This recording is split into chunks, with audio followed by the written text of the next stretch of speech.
Bonjour à toutes, bonjour à tous. Aujourd'hui, vidéo un peu spéciale puisqu'on fête les 100 ans aujourd'hui, lundi 16 octobre 2023, de Disney.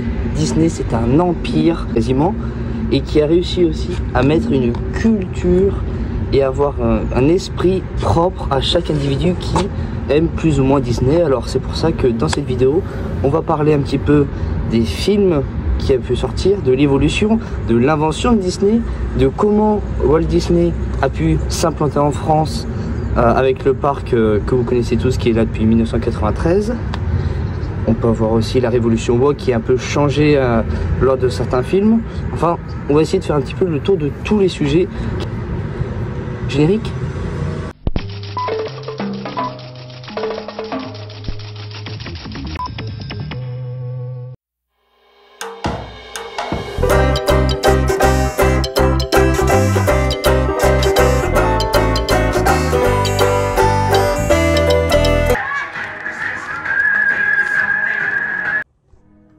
C'était donc il y a 100 ans que Walt Disney créa la Walt Disney Company dans le but de pouvoir divertir à fond les enfants principalement avec des films d'animation, des séries, et du contenu vraiment qui permet de divertir. Ça reste la priorité principale et ça a mis du temps pour pouvoir s'installer, mais ils ont réussi en investissant dans les films, dans l'animation qui sont restés principalement la source de travail acharné pour réussir. Et c'est pour ça que ça a mis du temps, bien sûr. Disney a réussi à trouver un personnage qui reste encore iconique aujourd'hui, Mickey, alors qu'il était seulement créé en 1928 hein.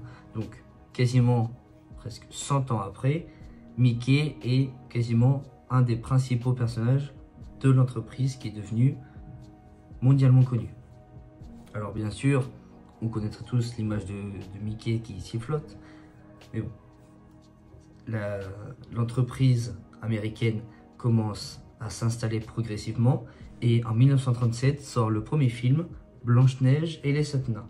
Alors, il y en a toujours des personnes qui ne l'auront pas vu, mais ce film, du coup, qui a été créé et diffusé avant la Seconde Guerre mondiale, s'inscrit dans une volonté d'instruire un message.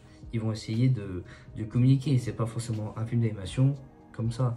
Derrière, il y a une morale. Et c'est pour ça que dans quasiment tous les films de Disney, il y a toujours une morale. Alors, c'est vrai qu'on peut y prendre d'un côté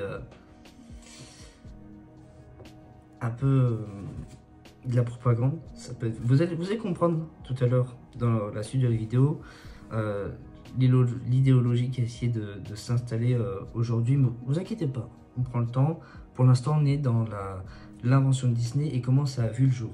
Alors du coup, cette société, cette entreprise américaine s'est dit, tiens, on va tout miser dans l'animation puisque c'est important. Alors, on peut avoir le rappel, pour ceux qui ont eu la chance de le voir, des animations en noir et blanc, avec un style très dans les dessins où on arrive à se rappeler. C'est pas forcément ces dessins-là. Les animations qui ont été faites, elles sont faites pour être ancrées et se rappeler de ça. Elles sont simplifiées et c'est souvent des situations iconiques qui permettent de retranscrire plus ou moins la situation, soit de la vie de tous les jours, soit une situation qui arrive à quasiment personne. Donc de 1937 à 1941 déjà, on peut dire un peu grâce à ce film, ce long métrage de Blanche-Neige et les 7 nains, Disney va connaître le premier âge d'or. C'est la période où ils s'enchaînent les courts-métrages et surtout les longs-métrages dans une réussite et faudra attendre les 50 à 70 pour qu'elle puisse revenir et que cette mécanique puisse bien prendre la mayonnaise, si je puis dire. Ensuite, bien sûr, on aura une sorte de style Disney avec des personnages souvent flamboyants, avec les princesses Disney qui sont toujours bien stéréotypées. Progressivement, au fil des années, on essaie de diversifier et ça se voit de plus en plus sans que ce soit trop implicite. Donc ça évolue, ça évolue, ça évolue. Les films ont été faits par milliers en du coup 100 ans. On peut remarquer qu'il y a une réelle évolution puisque on prend le film de Blanche-Neige et les 7 nains par rapport à un film de maintenant, c'est pas forcément parce que les images, l'animation a évolué, mais les histoires sont pas les mêmes, les mécaniques sont différentes, ça change. Et puis on retrouve aussi une diversité aussi dans tout ce qui est découverte du monde, puisqu'il y a certains films, avant c'était on découvre une petite chose, non, là c'est vraiment diversifié, on essaie de changer des endroits. Par exemple Mulan, c'est principalement dans les pays de l'Asie, alors que d'habitude on retrouvait des films quasiment qu'aux États-Unis, voilà. Alors que la Chine et les États-Unis ne sont pas forcément les meilleurs amis du monde. Et c'était vraiment pour montrer que les cultures sont différentes et pour intégrer le maximum de personnes. Et puis, tout le monde aura, enfin, je l'espère, tout le monde aura en tête que un des films qui pourrait le mieux ou le moins représenter la France, mais qui représente le plus la France, c'est Ratatouille. C'est un film, pour ceux qui vivaient dans une grotte ou qui n'ont pas eu la chance de le voir, Ratatouille, c'est un film où on découvre la vie d'un rat qui parle et qui rencontre un chef cuistot. Il se met dans la toque du chef cuistot et il commence à vraiment améliorer les plats que ce chef cuistot arrivait pas forcément bien à faire. Et c'est pour ça qu'il arrive à redorer le blason. Et ce rat-là, il est aidé pas que avec sa famille de rats, mais aussi par l'âme d'un grand chef culinaire pour montrer, comme je vous le disais par rapport à la morale, que c'est l'ambition et la volonté qui permet d'amener à des choses belles, des choses grandes, entreprenant. On arrive à une morale à chaque Disney qui permet de montrer que en voulant s'investir, en voulant quelque chose, on y arrive. C'est pas forcément quelque chose en se laissant faire. C'est un peu comme les Fables de La Fontaine, il y a toujours un message dedans, une volonté de retranscrire quelque chose, et là, c'est du courage et la volonté de croire en ses rêves. Puisque les enfants ont besoin de rêver et de voir grand dans la vie. Donc c'est pour ça que Disney, c'est un peu fait pour donner de la magie, des étoiles dans les yeux des enfants. Mais entre-temps, Disney a su se réinventer. Alors, je ne parle pas des nouveaux films, parce qu'il y a des remakes, on va en parler, mais on parle bien des films qui ont évolué au niveau de la réflexion, puisque ce n'est plus du tout la même, la façon de penser a changé. On peut penser qu'elle est à peu près identique, mais non.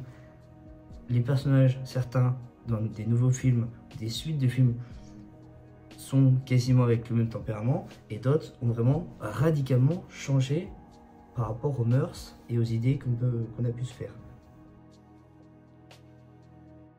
J'épargne le fait qu'il y a eu un Walt Disney au niveau des États-Unis, où c'est vraiment un énorme centre d'attraction.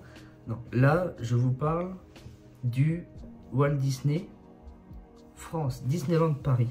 Ce parc d'attractions gigantesque est situé à Marne-la-Vallée, et pour l'anecdote, il y a certains Américains qui préfèrent quand même le Disneyland Paris à celui des États-Unis.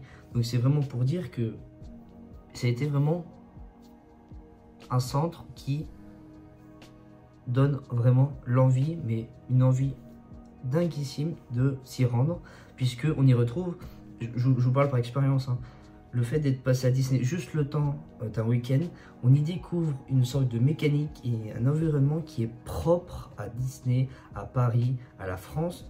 Après, chacun jugera. Mais bon. Et donc, les travaux avant, il n'y avait rien du tout. C'était un parc vide, c'était que des champs, des hectares. Et ils se sont dit, tiens, on va s'installer ici. Il y a un potentiel, alors qu'il n'y avait vraiment aucune attractivité. Ils en ont fait un pas d'attraction, sans mauvais jeu de mots.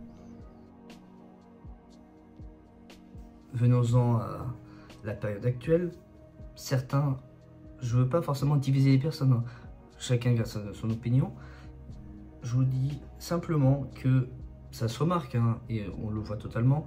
On retrouve du coup, en ce moment, et depuis un petit peu quelques années, une sorte de révolution woke de Disney. Alors, je m'explique, et chacun est libre de son point de vue, on est d'accord. Alors, si on prend le terme du wokisme, du woke, c'est une idéologie plutôt de gauche qui permet et qui vise à vouloir intégrer le maximum de personnes, à vouloir donner une sorte de liberté au genre, mais malheureusement, cette liberté, aux yeux de pas mal de personnes, ça déstabilise un petit peu Disney, puisque au lieu d'inventer des nouveaux films ou de rester assez objectif, parce que faut pas l'oublier, les films sont quasiment et principalement destinés pour les enfants. Du coup, on leur forge, vu que c'est des messages, des morales qui sont transmis, on leur forge une opinion, des idées, et certaines minorités veulent pouvoir prendre les films existants et en refaire une sorte de remake pour le retravailler à leur sauce. Malheureusement, c'est pas forcément la meilleure solution. Après, le passé reste le passé. Il y a certaines idées, certains films qui catégorisaient la femme qui était d'un type comme ça, l'homme qui était d'un type comme ça. Voilà, certains essayent de reprendre ça et en intégrant plus de personnes. Alors, le fait de changer la couleur de peau de la petite sirène pour mieux montrer l'intégration, ça aurait pu être bien sur le papier, mais ça a fait couler beaucoup d'encre. Puisque la petite sirène est passée d'une personne de couleur blanche de peau avec les cheveux roux qui s'apparentait à une sirène, et elle est devenue brune des cheveux et métisse de couleur de peau. Pour certains, c'est un peu déstabilisé. Puis c'est le cas pour d'autres films, hein.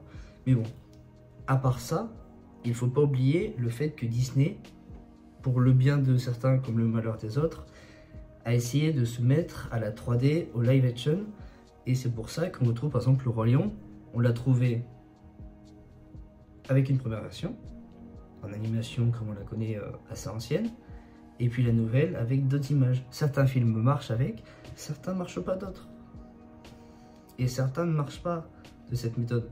Chaque film peut être travaillé à sa sauce, mais bon, certains se retrouvent un peu dans la volonté de changer le film, de tout changer pour réécrire l'histoire, si j'ose dire, et d'autres pensent que c'est bien de rester comme ça pour avoir un témoignage, soit pour dire c'était mieux avant, soit pour dire alors on prend ça, mais la prochaine fois on se sert de cette chose pour faire mieux.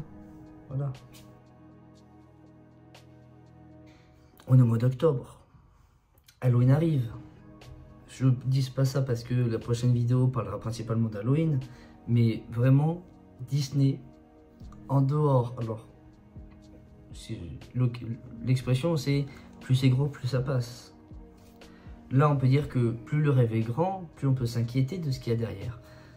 Je ne vais pas être le complotiste de service qui s'amuse à dire tout et n'importe quoi sur ce qui pourrait être véritablement Disney.